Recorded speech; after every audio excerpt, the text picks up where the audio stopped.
guys, selamat datang di 1% Podcast. 1% Podcast adalah bagian dari 1% startup life school terbesar di Indonesia. Dalam podcast ini kita bakal ngebahas topik-topik seputar kesehatan mental, pengembangan diri, serta edukasi life skills dengan tamu yang handal di bidangnya. Kami ingin kamu untuk bisa mendapatkan insight baru dan berkembang seenggaknya 1% setiap harinya. So that's all. Enjoy 1% Podcast untuk hidup seutuhnya.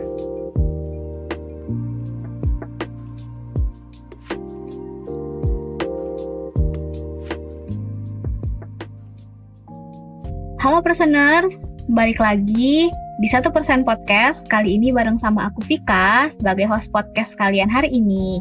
Anyway, hari ini kita akan ngebahas seputar relationship lebih ke general. Tentu saja kali ini aku nggak sendiri karena hari ini aku ditemenin sama salah satu psikologi dari Clarity Psychology Center. Ada Kak Imelda di sini. Halo Kak Imelda. Halo Vika. Nah, boleh banget nih kakak perkenalin diri dulu, jadi biar teman-teman personers yang lain bisa lebih kenal nih sama kakak. Oke, halo teman-teman. Perkenalkan, nama saya Imelda Konghuiro. Saya salah satu psikolog dari Clarity Psychology. Memang saya lebih banyak menangani kasus-kasus yang memang lebih ke klinis dewasa sih, gitu Vika. Oh, oke Kak. Gimana Kak hari ini kegiatannya di hari Jumat yang cerah ini? Lancar ya Kak semuanya? Ya, lancar sih. Bersiap-siap untuk menghadapi besok kan weekend ya. Jadi ya. Happy day. Oke. Nah Kak, seperti yang tadi udah aku mention nih di awal. Jadi kita hari ini akan ngebahas seputar relationship in general way. Nah, kalau ngomongin soal relationship itu kan kayak luas banget gitu ya Kak cakupannya.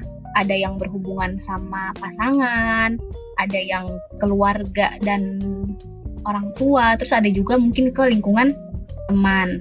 Nah, di sini kita akan lebih ngebahas soal gimana sih cara kita membangun sebuah hubungan yang sehat secara luas. Kalau ngomongin soal hubungan yang sehat kan pasti erat banget tuh Kak kaitannya sama toxic relationship atau hubungan yang beracun lah istilahnya kayak gitu. Nah, kalau dari aku sendiri tuh banyak banget gitu Kak aku ngelihat fenomena-fenomena di sekitar aku yang relationship-nya itu toxic.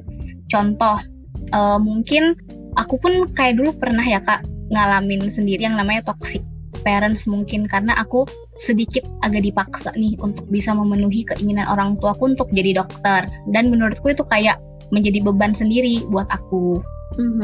Terus mungkin dari teman-teman aku yang mengalami toxic relationship sama pasangannya nih Kak, misal kayak pacarnya abusive kayak gitu-gitu. Iya, oke. Sebenarnya toxic relationship itu yang kayak gimana sih Kak? Maksudnya in general way-nya itu hubungan yang beracun itu kayak gimana Kak? Kalau menurut Kakak? Oke, nah karena kayak yang Vika bilang ya, jadi kan tema kolaborasi antara 1% dan juga Clarity Psychology ini kan kita akan mau bahas lebih ke bagaimana kita bisa memaintain a healthy relationship, tapi memang kan lebih general. Jadi bagaimana kita bisa membangun hubungan yang lebih sehat dengan keluarga, kemudian dengan teman, dengan mungkin dengan rekan kerja juga gitu ya di kantor, ataupun juga dengan pasangan gitu. Kemudian juga tadi Vika kan juga bilang kalau misalnya hubungan yang sehat itu rentan banget atau sering kita sebenarnya kaitkan dengan toxic relationship ya. Dan saya setuju banget sih Vika, karena sekarang kan dibanding kita mendengar tentang healthy relationship, hubungan yang sehat, yang lebih kita sering dengar kan tentang toxic relationship ya, benar nggak? Iya Kak, benar ya. Di mana-mana kayaknya selalu ngomong tentang toxic parents, tentang toxic relationship dengan pasangan, toxic friendship gitu, ya kan? Gitu. Jadi memang ketika kita mau membahas tentang bagaimana kita bisa mempertahankan hubungan yang sehat dengan orang lain, ya awalnya pasti kita harus bahas dulu, kita harus tahu dulu gitu apa sih yang namanya toxic relationship, atau yang tadi Vika bilang bahasa Indonesianya itu agak ini ya, hubungan yang beracun gitu. Jadi sebenarnya sesuai dengan namanya, hubungan yang beracun. Jadi kalau toxic relationship itu itu adalah ketika kita berada di suatu hubungan gitu ya. Jadi kan hubungan kan bukan cuma pasangan ya, tapi hubungan yang tadi saya bilang dengan orang tua, kemudian juga dengan teman, dengan coworkers, teman kita di tempat kerja gitu. Jadi bagaimana ketika kita berada dalam suatu lingkungan masyarakat, ketika kita berada di hubungan sosial, tapi kita tuh merasa kita tuh tidak aman dan nyaman berada di lingkungan tersebut, atau kita tidak merasa aman berada di dalam hubungan tersebut gitu. Mungkin ada yang namanya menuntut, ada yang namanya harassment juga gitu ya. Ya itu yang sebenarnya kita maksud dengan toxic sih. Kalau di sini berarti aku melihat lebih kayak ke kayak sebuah society itu toxic ketika kita ada dalam lingkungan yang itu, berarti kita tidak merasa aman, tidak merasa nyaman, dan mungkin kayak menimbulkan kegelisahan gitu ya Kak ketika kita berada dalam lingkungan yang itu. Benar, lebih ke menimbulkan memberikan dampak negatif buat kita sih. Gitu, dan bahayanya adalah terkadang kalau kita berada di hubungan yang toksik itu kadang ada yang sadar, ada bahkan juga yang nggak sadar gitu. Makanya nanti kenapa kita akan lanjut ke berikutnya, kenapa ya hubungan yang toksik ini kita harus cepet-cepet ubah supaya menjadi hubungan yang lebih sehat gitu. Nah bener banget nih Kak, tapi gini, biasanya kan kita nih misal kita dalam contohnya misal kita dalam lingkungan rumah ya Kak, lingkungan rumah.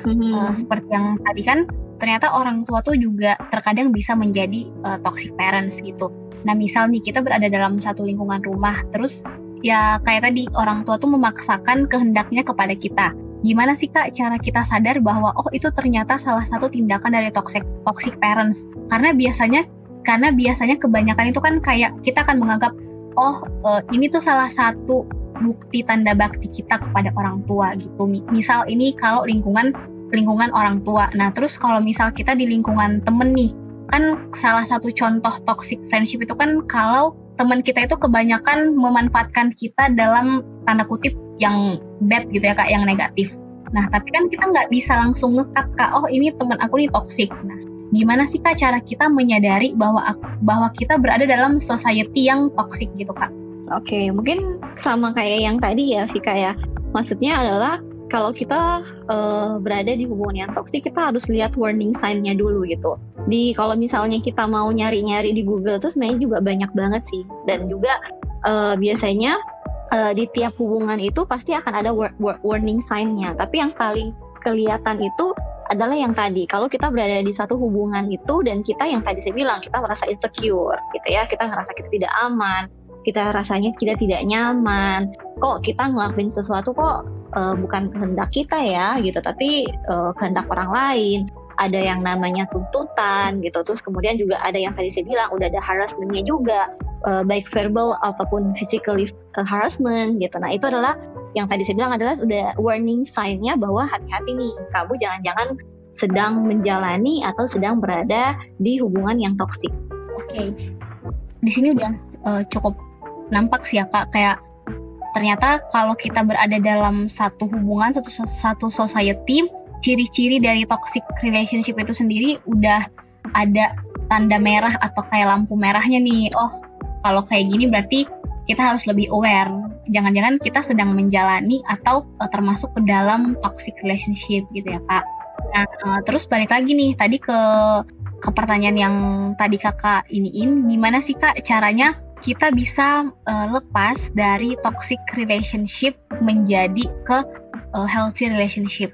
Oke, kalau misalnya gimana sih caranya supaya kita mungkin, maksud Vika, kita bisa keluar gitu ya dari toxic relationship, kemudian kita bisa membangun atau memulai hubungan yang lebih sehat gitu. Nah, sebenarnya kalau kita lihat di sini memang ini bukan hal yang mudah gitu ya.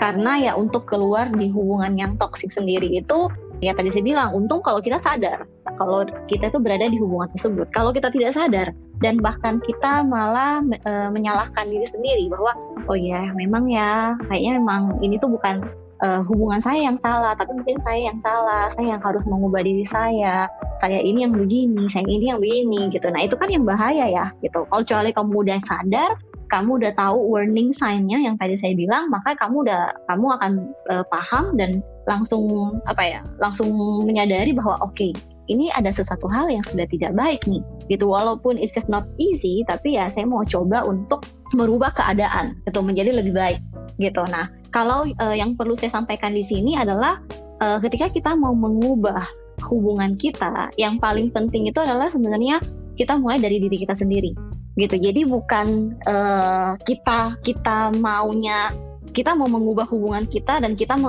berharap bahwa kita bisa mengubah orang lain gitu ya. Contoh deh gitu, kamu ada di toxic relationship kamu dengan parents, dengan orang tua kamu, terus kamu minta kayak saya mau supaya orang tua saya itu berubah, saya mau orang tua saya itu lebih mengerti saya mau orang tua itu tidak memaksakan kehendaknya dia, saya mau orang tua saya itu berubah gitu. Nah, itu tidak mungkin sih Kak. Oke, Kak. Gitu. Jadi kalau kita mau mengubah hubungan kita menjadi lebih baik, itu tuh harus selalu dimulai dari diri kita sendiri dulu gitu. Bagaimana kita belajar untuk compromise dengan hubungan tersebut, bagaimana caranya kita belajar untuk beradaptasi, menyesuaikan diri, bagaimana kita perlu untuk lebih mengenali diri kita dulu gitu. Jadi walaupun kita berada di hubungan yang toksik, kita tahu bahwa ini tuh bukan salah saya gitu, tapi memang ini keadaan yang tidak bisa saya ubah, dan juga saya harus cari cara nih untuk strategi, at least walaupun saya berada di hubungan yang toksik, saya tetap bisa untuk bangkit gitu ya, untuk tetap bisa meraih mimpi-mimpi saya gitu. Atau misalnya kamu berada di hubungan yang toksik dengan pasangan, ya kamu bisa untuk bagaimana caranya kamu kuat untuk nyelesain atau memang menyudahi hubungan kamu dengan pasangan kamu gitu. Dan juga cara yang paling gampang untuk mengubah hubungan kita menjadi lebih sehat adalah kita harus mulai dari diri kita sendiri dulu gitu. Makanya saya sempat baca satu artikel yang cukup bagus gitu ya, dia bilangnya cara buat kita keluar dari toxic relationship dan mengubah itu menjadi hubungan yang lebih sehat itu sebenarnya kayak ini loh, kita ngelihat ada tanaman gitu ya, misalnya bunga matahari lah gitu ya, di dekat rumah kita, di pekarangan rumah kita, kemudian dia itu udah mulai layu gitu. Nah, kalau kita selalu punya mindset bahwa nanti ini kan bukan tanaman saya gitu, walaupun ada di rumah saya, tapi bukan tanggung jawab saya untuk yang nyiram gitu ya, untuk merawat, tunggu deh orang lain deh gitu. Nah, dibanding kita berpikir seperti itu, kenapa nggak kita duluan yang kita coba untuk kita yang siremin gitu ya, kita ya coba rawat bunga mataharinya itu gitu. Orang lain juga kalau ngelihat kita punya keinginan untuk mengubah sesuatu kan pasti mereka akan yang si A udah mulai nyirem nih, ikut dong buat nyirem, ikut juga buat merawat kayak gitu. Oke Kak, berarti di sini kata kuncinya untuk membangun sebuah healthy relationship itu kita memulai dari hal terkecil, yaitu memperbaiki diri dan selalu memulai dari diri sendiri gitu ya Kak. Mulai dari sendiri, karena kebanyakan adalah orang-orang yang berada di dalam hubungan yang toksik gitu ya, dengan siapa aja gitu. Itu biasanya mereka punya mindset untuk mereka mau mengubah orang lain gitu. Misalnya orang tuanya yang toksik, iya kan, orang tuanya yang toksik. Aduh, saya ada harapan, saya expect tuh orang tua saya bisa berubah gitu. Atau misalnya dalam pasangan, saya harap ketika nanti saya menikah sama pasangan saya bisa berubah. Enggak gitu ya, tidak akan mungkin terjadi dan segampang itu gitu. Justru kalau misalnya kita expect more dan ketika kita sudah ekspektasi tinggi, dia akan berubah, kita terus berekspektasi tapi tidak ada perubahan, nanti yang capek itu kita sendiri. Ya, benar banget Kak. Karena kecil kemungkinan orang itu akan berubah gitu kan Kak. Ya, benar. Kita tidak akan bisa mengontrol orang lain sih. Itu yang selalu saya sampaikan ke klien, ke mungkin juga orang sekitar saya, bahwa satu hal gitu, kita tidak bisa mengontrol omongan, kita tidak bisa mengontrol respon ataupun tindakan orang lain gitu. Tapi yang bisa kita lakukan adalah ya kita kontrol diri kita sendiri, apa yang kita mau dengar, apa yang kita mau lakukan, apa yang kita mau terima, yaitu diri kita. Ya, benar banget Kak, aku setuju banget sih sama itu. Tapi nih Kak, ngomongin soal healthy relationship, relasi yang sehat, hubungan yang sehat, itu seperti apa sih Kak? Apakah hubungan yang sehat itu adalah hubungan yang jarang berantem atau hubungan yang lebih banyak bahagia ketimbang stresnya? Nah, kalau dari Kakak sendiri sebenarnya relasi yang sehat, hubungan yang sehat itu yang seperti apa Kak? Oke, healthy relationship atau kita bilang sama kayak positive relationship ya, Vika ya. Jadi sebenarnya positive relationship atau healthy relationship itu tidak selalu sama gitu ya. Maksudnya kayak karena healthy relationship, positive relationship berarti kalau kita menjalin hubungan orang lain itu pokoknya harus seneng-senengnya aja gitu ya. Semuanya yang di up terus ya, berada di atas gitu, nggak pernah ada di bawah atau nggak pernah berantem, nggak pernah bertengkar gitu, enggak. Tapi sebenarnya positive relationship ini atau healthy relationship ini di setiap hubungan itu berbeda-beda. Karena kan tiap orang dalam menjalin hubungan kan juga pasti berbeda-beda, pasti unik gitu ya, unik kan pastinya kan gitu. Dan juga pasti ya tiap hubungan itu pasti akan ada up and down-nya, pasti akan ada ya kayak roller coaster lah gitu ya. Terkadang kita ada di atas, terkadang kita juga mungkin ada di bawah juga. Tapi positive relationship atau healthy relationship itu adalah ketika kalian berada di satu hubungan gitu ya, hubungan yang sehat, apapun keadaannya, apapun situasinya, tapi kalian bisa selalu mencari solusi gitu ya. Kemudian juga kalian bisa, kalau kita toxic kalian ngerasa nggak aman, nggak nyaman, kalau yang di sini ya apapun keadaannya mau up or down ya kamu bisa nyaman gitu. Ada pertengkaran, ada perselisihan, kalian tahu gimana caranya buat nyelesain gitu. Kemudian juga tidak ada yang saling menuntut juga gitu. Kamu ngerasa kamu secure banget di hubungan ini gitu sih. Iya Kak, aku setuju banget sih sama yang Kakak bilang tadi. Soalnya aku juga beberapa kali nonton kayak video YouTube gitu.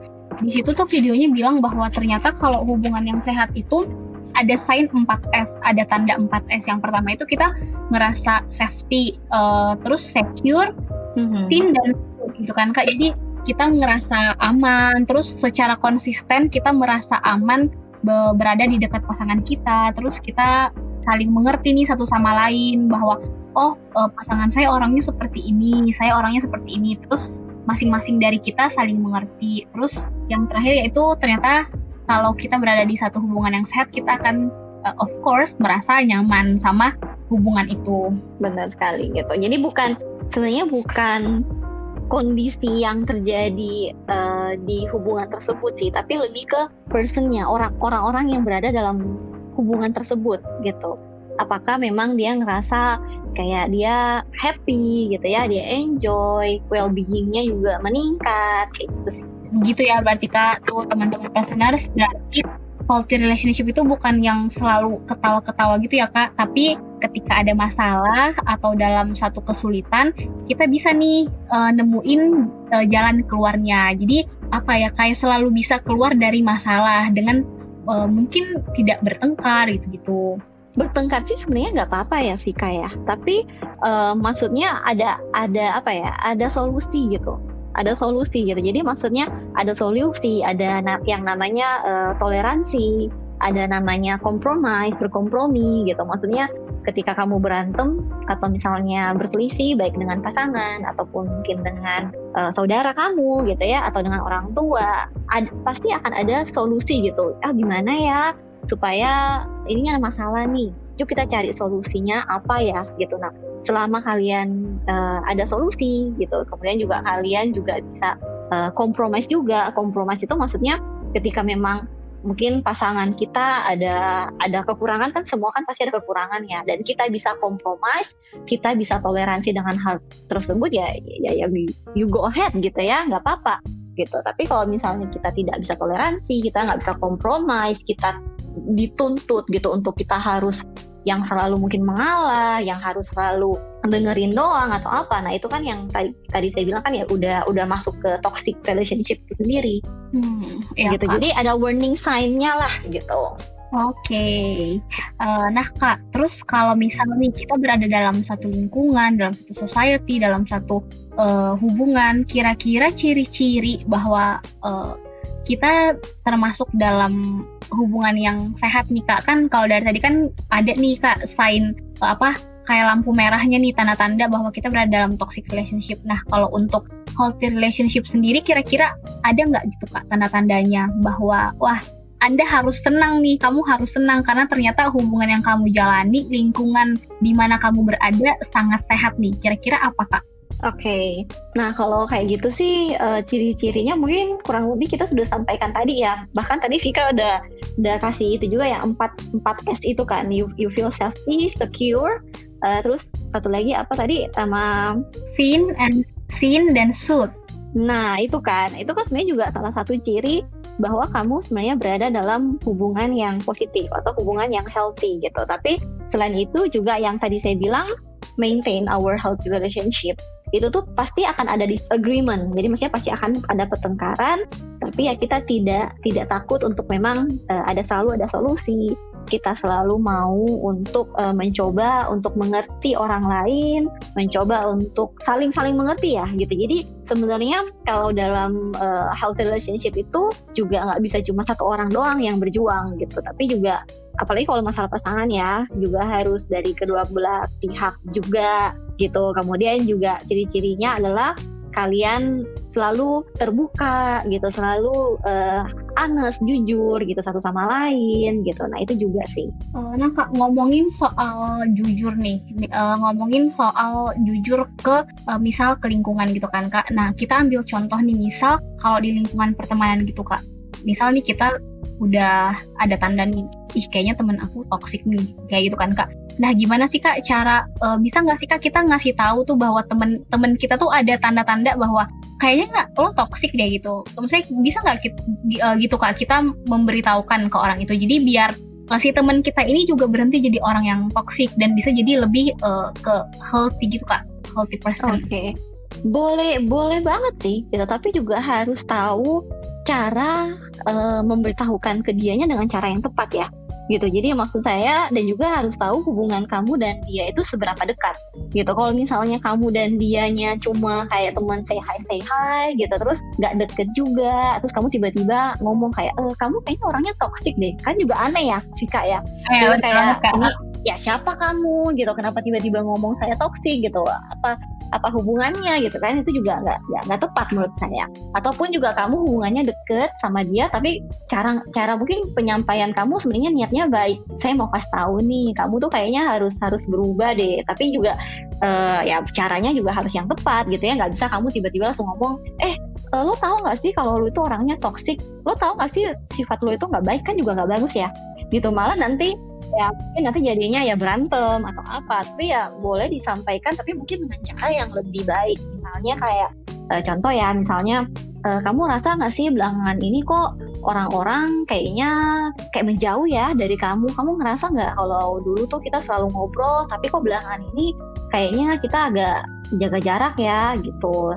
Nah ini sih sebenarnya mau sampaikan aja ke kamu gitu, kayaknya sih kamu belakangan ini apa, kamu lagi ada masalah ya, kamu lagi ada beban pikiran ya, kok kamu kayaknya belakangan ini cukup memberikan dampak negatif ya terhadap orang-orang di sekitar kamu gitu. Jadi sebenarnya boleh gitu ya, sebenarnya boleh, tapi dengan caranya yang lebih baik, dengan caranya juga lebih tepat juga gitu. Nah ini hal yang memang terkadang kalau kita ngomong ke relationship ya, itu kan sama teman ya, terkadang juga ini akhirnya muncul ke hubungan kita dengan orang tua. Terkadang orang tua itu sebenarnya niatnya baik ke kita, tapi cara penyampaiannya mereka yang mungkin zamannya dengan kita berbeda, atau mungkin cara penyampaiannya yang tidak sesuai dengan dengan sesuatu hal yang kita terima, akhirnya jatuhnya ke kita itu kayak, aduh orang tua saya kok toksik banget sih.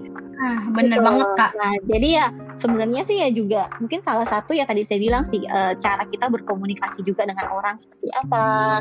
Jangan perlunya juga kita harus mengenal orang tersebut, mau lebih mengamati orang-orang di sekitar kita gitu, mau lebih peduli sama orang lain gitu, karena itu nanti akan penting banget dengan bagaimana kamu memperlakukan dia. Ya jadi kalau misalnya Vika mau ngomong ke teman boleh, atau misalnya teman-teman yang dengerin juga mau sampaikan ke teman kamu juga boleh, tapi ya tadi harus mungkin cari waktu yang tepat gitu ya, yang moodnya teman kamu juga lagi baik, mood kamu juga lagi baik gitu. Kemudian juga cara penyampaiannya juga harus lebih positif, dengan cara lebih tepat, tanpa menghakimi atau memojokkan orang lain gitu. Iya benar banget Kak, benar. Nah Kak, ngomongin soal relationship nih ya Kak, kan biasanya ada nih orang udah tahu, kayaknya aku hubungannya udah nggak sehat nih, atau kayak aku berada di lingkungan yang nggak baik nih. Tapi kenapa masih banyak banget orang yang betah gitu Kak?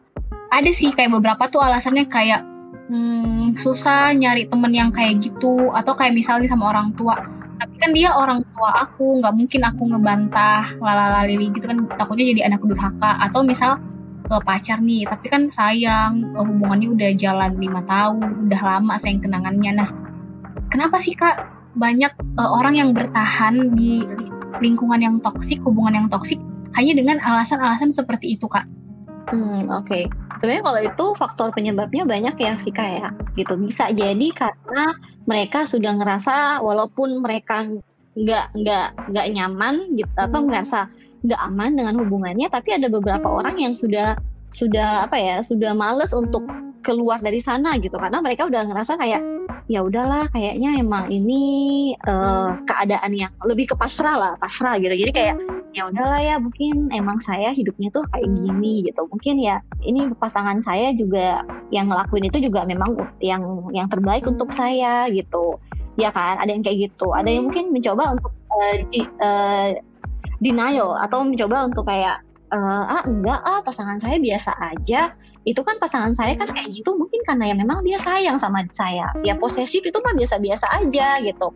Atau misalnya orang tua yang ngelarang-ngelarang, oh iya karena emang saya yang salah gitu, enggak kok, orang tua saya nggak seperti itu. Ada yang kayak gitu juga gitu kan. Ada juga yang mungkin cenderung ya mungkin sudah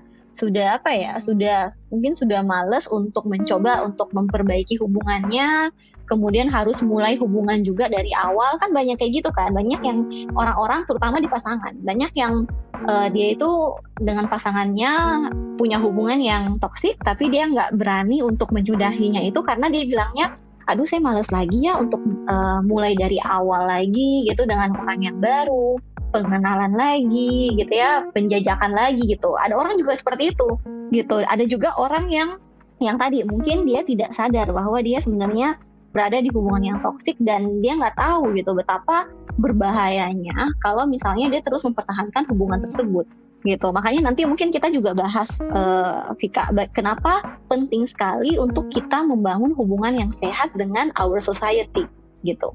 Nah iya Kak, kalau melihat fenomena-fenomena yang tadi nih Kak, ternyata di sekitar kita banyak kan Kak, banyak orang yang masih bertahan di hubungan dan lingkungan yang toksik.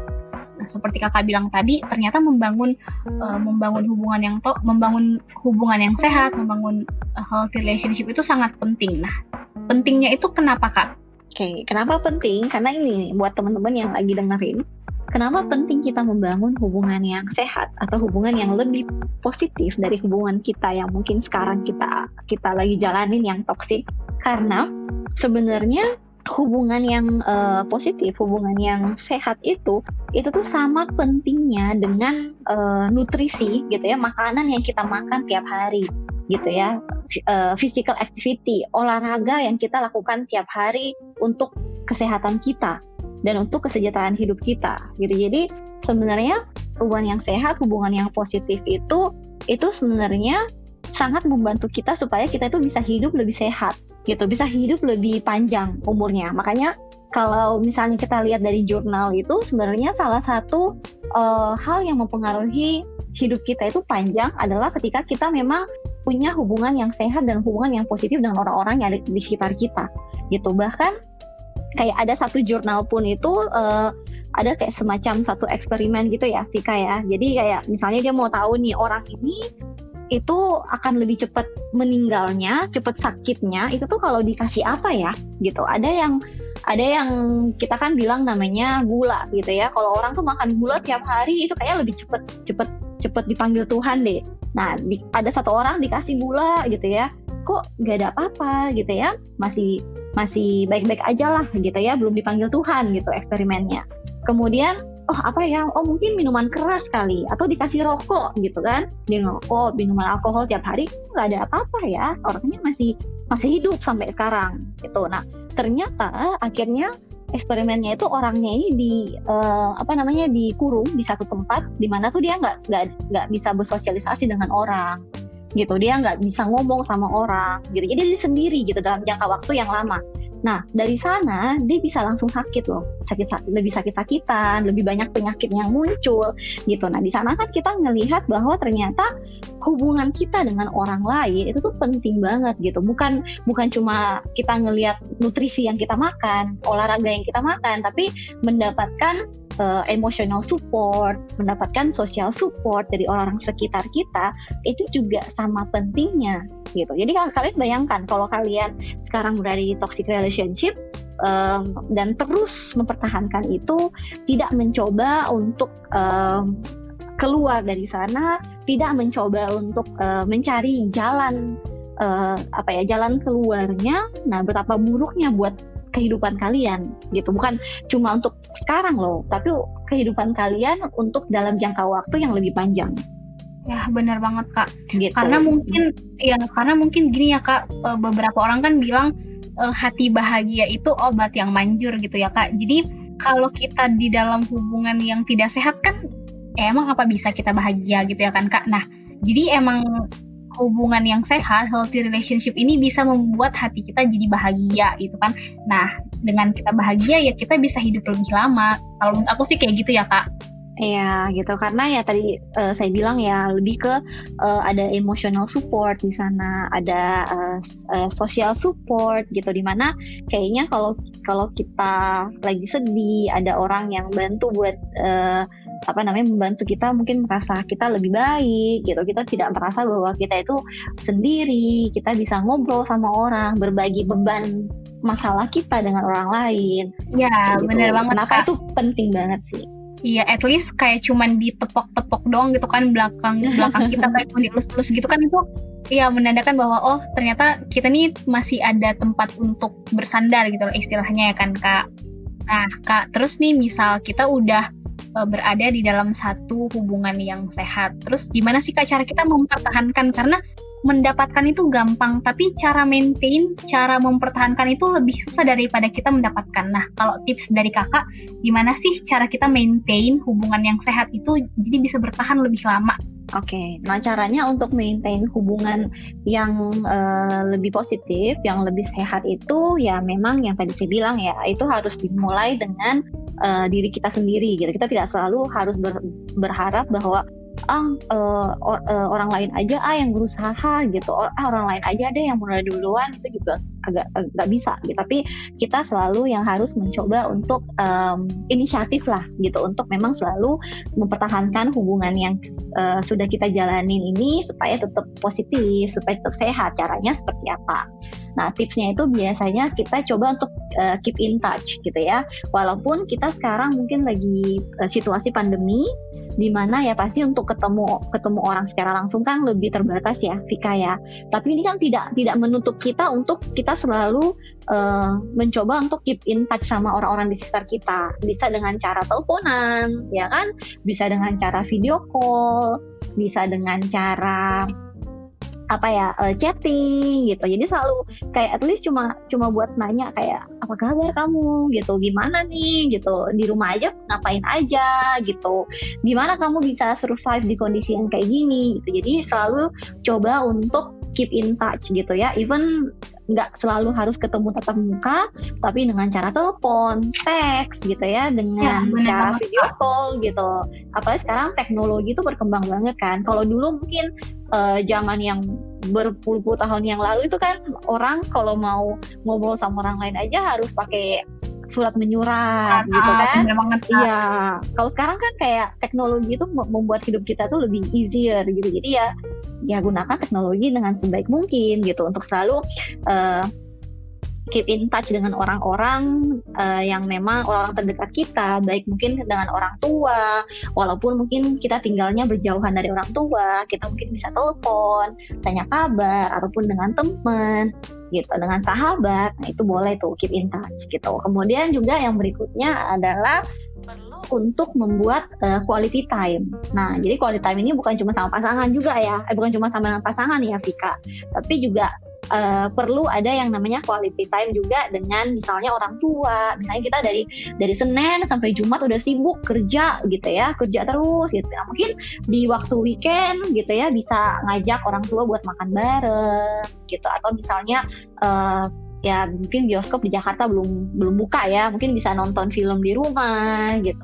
Kemudian juga nonton film bareng gitu ya. Kemudian atau misalnya ngajak hangout teman-teman gitu. Ya mungkin ngajak teman-teman buat datang ke rumah, kemudian ceritain tentang jadi memang selalu coba untuk menciptakan quality time sih gitu. Jadi misalnya kalau memang lagi bareng-bareng sama temen ya kalau bisa ya jangan pegang-pegang HP gitu ya. Jadi memang benar-benar fokus dengan tanya kabar mereka gitu untuk tahu mereka lagi lebih lanjut gitu. Nah itu kemudian juga caranya untuk maintain itu adalah selain ini kita harus belajar untuk mendengar gitu. Jadi kita perlu belajar untuk selain kita banyak ngomong gitu ya, mungkin kita perlu lebih banyak mendengarkan orang lain gitu ya. Kemudian juga selalu coba untuk tahu kondisi orang lain dan tawarkan bantuan. Kalau misalnya memang mereka lagi sulit, mereka di masa-masa yang sulit, sampaikan, tunjukkan kita peduli dengan mereka, kita empati dengan mereka. Kalau misalnya mungkin ada event-event yang spesial, mungkin teman kita ulang tahun, ya mungkin bisa diingat buat dikasih selamat ulang tahun gitu. Jadi orang lain juga merasa bahwa oh ya dia ingat ya sama saya ya gitu. Maksudnya oh saya merasa dipedulikan juga ya gitu. Dan juga yang pasti adalah harus belajar untuk open up dan juga honest gitu ya, harus jujur satu sama yang lain. Kalau misalnya lagi ada masalah, daripada dipendam, disimpan, ya lebih baik disampaikan ke pasangan gitu, misalnya ke teman gitu ya, tapi dengan cara yang tepat juga gitu, seperti yang tadi kita bahas sebelumnya. Oke. Dari tadi ini kita ngomongin healthy relationship, aku juga udah kayak dapet insight yang banyak banget gitu ya Kak. Nah sekarang kita udah sampai nih ke terakhir, yaitu healthy relationship ini kenapa sangat penting gitu ya teman-teman. Di sini aku pengen menggarisbawahi beberapa dari obrolan aku sama Kak Imelda tadi. Jadi healthy relationship itu mungkin berbeda-beda di setiap hubungan. Nah healthy relationship ini tuh lebih ke gimana satu kondisi, satu hubungan ketika berada dalam satu masalah. Nah kita bisa nih menemukan, kita selalu bisa menemukan dan mencari jalan keluar bersama. Nah terus kenapa sih hubungan yang sehat, hubungan yang positif itu penting?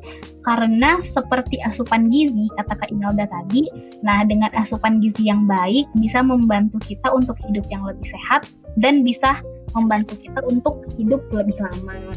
Nah, terus mungkin kalau kita mau memulai suatu hubungan yang sehat dan positif, itu harus selalu dimulai dari diri kita dulu nih, personers. Jadi jangan mulai dari diri orang lain dulu.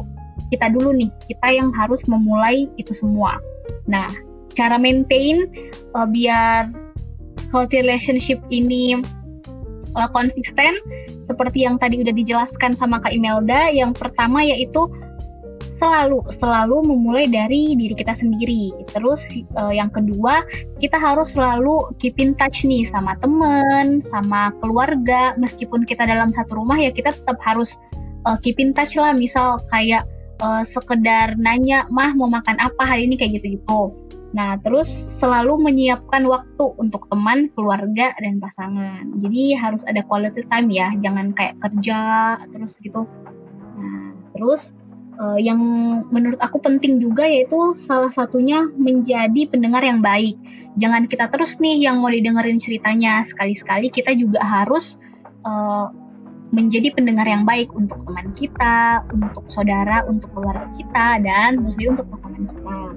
Nah, yang terakhir yaitu tunjukkanlah perhatian kamu dan kepedulian kamu kepada lingkungan kamu, entah teman, keluarga, dan pasangan kamu.